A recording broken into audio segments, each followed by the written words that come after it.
This is great. Another term that is going to become useful when we talk about reactions. Chemistry people, do you guys know what this is? Yes. Gibbs free energy. Do you know what it is? Yes. It was entropy and it's developed in 1870. Entropy, you can't just determine if something is talking, is there not? Yes. But how do we know that that is going to be true? Okay.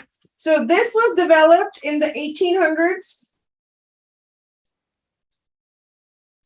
by Josiah Gibbs.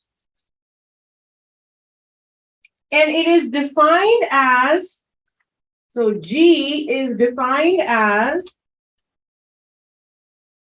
the thermodynamical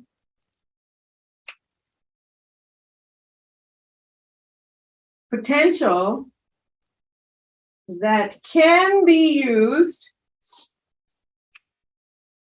to calculate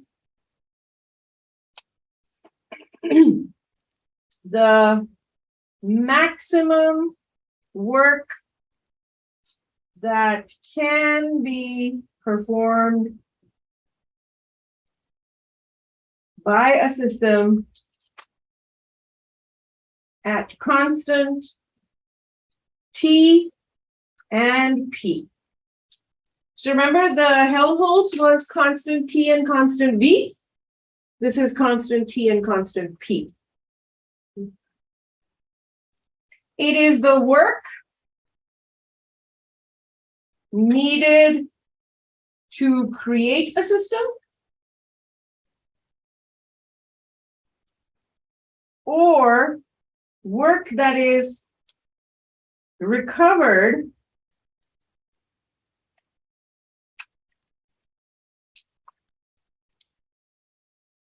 when a system is destroyed.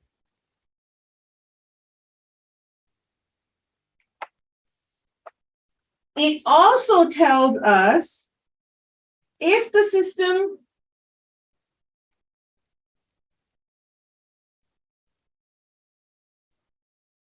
will happen on its own or not. So as Nick said, is it spontaneous or not? Okay, so I'm going to go back to my rabbit example.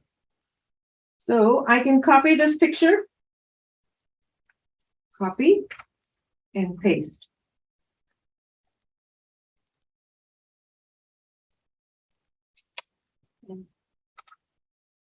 Do you remember this picture?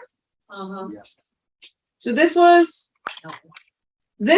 our magician creating the rabbit out of thin air. What does the magician need? Well, she needs enthalpy, which was defined as U plus PV, correct? To create the rabbit.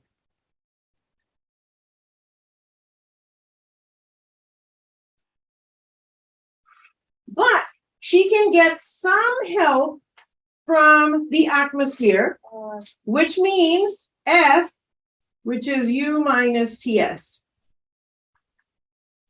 Some of it can magically flow in from the environment. We call this help from environment. Then what is G?